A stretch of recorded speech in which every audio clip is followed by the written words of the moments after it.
فرقه دموکرات خیلی دقیق با حزب توده اختلافات عمیقی داشت دیگه. بله.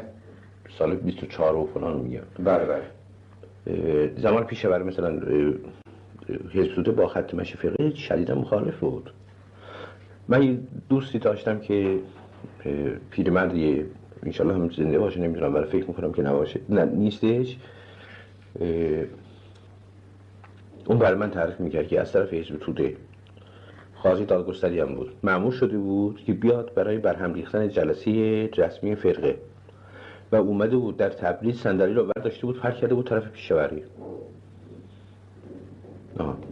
و با این آدم راجع به این قضیه که تو قضیه رو من می‌خواستم در بیارم ببینم چرا با پیشور مخالفم. پیشور آدم فوق‌العاده‌ای بود از این نظر و از خیلی نظر. یکی از شخصیت بی‌نظیری بوده که در مورد این آدم وحشتناک ظلم شده تا اونجایی که من از این برام باشد. مثلا ممکن اینو توضیح بدید؟ مثلا از نظر اخلاق شخصی این آدم بود پیشوری که با جماعت 53 نفر گرفته بودن. این جزء 53 نفر نبود ولی با اونا هم بند بود. بله. و پیشوری آدم بود که در رفتارش اینکه مثلا غذا رو نمیدونم اسیب اونا نخوره، مراعات اونا رو بکنه، به دیگرون برسه. از اونجا اگه آدم با فرهنگی بود میدونست مثلا چیکار میتونه بکنه. و من فکر می‌کنم که اگه بخواد کسی این کار بکنه، تنها سند زنده در شرایط فعلی آقا بزرگ علویه. بله. آقا بزرگ راجع به پیشور خیلی حرفای فوق‌العاده‌ای داره و یه بارم در تهران که آمده بود با هم قرار گذاشتیم که بشین اینا رو بنویسه. قراره با ایشون مصاحبه کنیم. آره.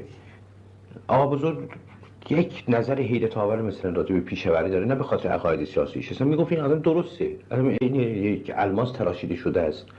اگه روزنامه‌نگار بوده، اگه نمیدونم، و واقعا هم در مقابل لومپنایی که زمان فرقه دموکرات هر کدوم از یک گوشه از این ور و اون ور ریخته بودن و قدرت رو می‌خواستن به دست بگیرن فراوون بودن، پیشوری واقعا یه انتلکتوئل بود و پیشوری واقعا انتلکتوئل بود.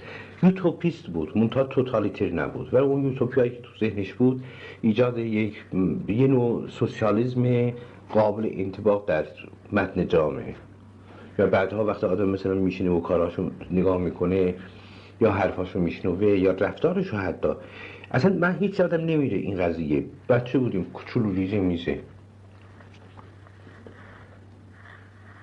در یک سال نه حکومت کردن. بله. شما اصلا دیده بودید خود پیشوری رو؟ فراوون پیشوری اصلا بین مردم میرفت میومد و اینا فلان. اون کاویانی که با اسب و اینا میومد مثلا دکونا رو سر میزد و اینا. در هر یه سال کارهایی که مثلا کردن، یه دفعه توی تبریز فقط 120 متر اسفالت بود اون موقع، از دم میدان شهرداری تا سر خیابان تربیت. آره. یک دفعه همه جا پروژکتور گذاشتن و تبریز یه دفعه اسفالت شد.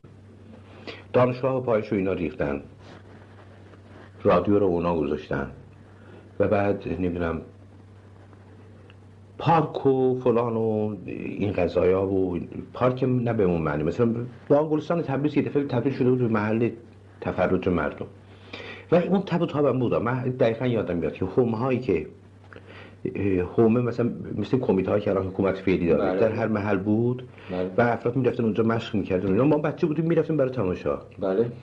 توی حومه ها مثلا رفتارشون طوری بود که اصلا درست تبدیل شده بود به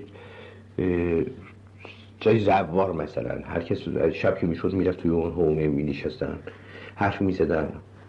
جو خیلی چیز بود. من دقیقا اینا کاملا یادم. دوستانه بود.